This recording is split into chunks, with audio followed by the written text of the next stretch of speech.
Alright boys, the long wait is over. As you requested, let's review John Chris fragrances. Let's go. Let's start the video strong with the number 1 na pinaka nare-request sa John Chris, Eclat. So yun. Actually, naamoy ko na siya pagdating niya sa live, but we will review it here. Let's spray it. So far, from the air, Eclat na Eclat par. Okay. Hindi siya gaanong kaamoy ni Eclat na OG, but I can say this is on par, if not better than HSI Motivational Eclat, which is the best Eclat inspired for me. But this one is much citrusier, much aquatic, and yun ang yung masabi ko dito so far, comparing those to other Eclat inspired. Yeah, this one smells nice. I think this would be much more wearable compared to the other Eclats out there. Sunod agad natin ang favorite ng lahat ngayon, Ultra Male. So let's unbox it.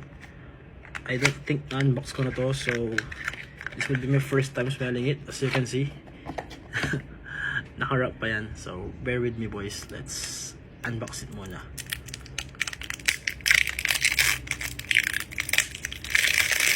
So raw na raw pare. Anyways, let's test it agad. Anyways, I'm so impressed sa atomizer ni John Chris. Ooh, from the air. Ultra Male. Yun. Ang ganda ng atomizer niya, as you can see. Look. Atomizer check. Look at that, pare. Anyways. Okay. Yung Ultra Male nila, medyo mas minty. May pagka-powdery siya. Smelling, pero yes, it has that bubblegum sweetness, but this one is much mintier compared to other Ultra Male. It's kind of good thing since mas magiging wearable siya during the day.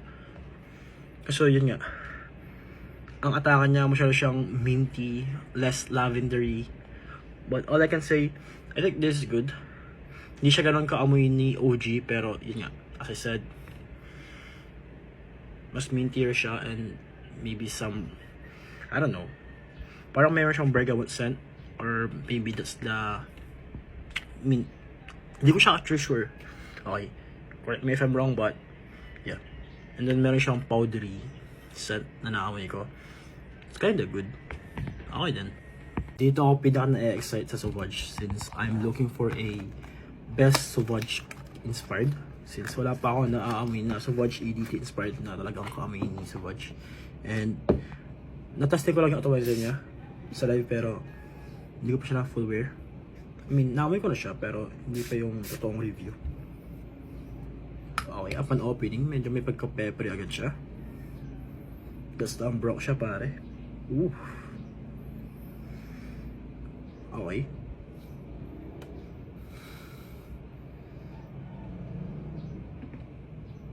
Peppery, citrusy, check.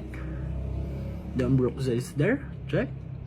Okay, so far all I can say is this might be one of the closest, if not the closest inspired na naamoy ko as of now, based sa mga reviews ko. Kasi pare, man, andun yung citrusiness ni Sauvage, andun yung peppery sa Sauvage. The ambrosia scent is also there. I really like it. Might be one of the closest so far sa lahat ng mga Sauvage inspired. I'm impressed sa I'm impressed sa John Chris so far. Last but not the least, my favorite sa lahat ng mga fragrances, it's Versace Eros. So, spin. And then, buksan natin. And as you can see, hindi ko pa siya nabubuksan ulit. Since yun nga, I wanna be surprised. Okay, yung mga yun kasi nabuksan ko siya dahil sa request ng mga viewers ko sa live. So, please bear with me.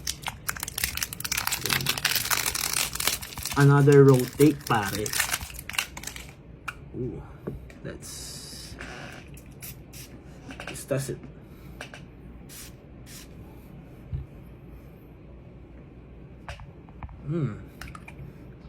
May mukhang bad news yun, Okay. Andun yung citrusiness ni Eros. Andun yung minty niya. Andun yung woodiness niya. The muskiness. Kaso nga lang, isa talaga yung pinakinahanap ko sa Eros. Kasi when we are talking about Eros, we are looking for that vanilla scent. Okay. And alam ko, medyo nasa early stage pa lang to ng note breakdown. Pero, I have to do this para lang Yeah. I cannot smell the vanilla. I'm always looking for vanilla when I'm looking for the Eros. So far, another sa Eros. But yeah, so far it's wearable. Sadyang it smells like the typical Eros inspired ng ibang brands. But yeah, I guess it's fine.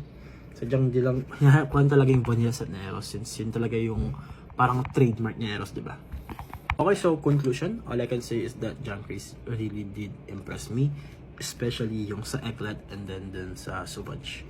So far, I can say Eclat maybe on par lang pala sila ni HSI Motivational, or I don't know, basta para sa akin merong special place sa akin si HSI Motivational Eclat kasi napaka-bango talaga niya and napaka-lakas niya mag-perform. And yeah, hindi ko pa full wear itong mga John Chris. So, kasi kasi kakabukas ko pa lang siya. And so far, all I can say is that Versace Eros nila, medyo the typical Eros ng mga inspired. Ultra male, it's much wearable but less sweet. But I guess it's much wearable nga. Sabi ko nga, diba? Paulit-ulit James. Yeah, Sauvage. I'm really impressed with Sauvage. So far, closest sa lahat ng mga inspired. Hindi siya gaanong kaamoy ng OG, pero at least it is very close compared to other inspired, diba? But yeah, Eclat man. Hindi naman siguro lahat ng Eclat lover ako, diba? But yeah, so far, all I can say, John Chris is a very good fragrance line, especially sa batch na to. Meron pa ako natitirang 5 doon. So, let's review it soon. Yun lang. Peace. Thank you.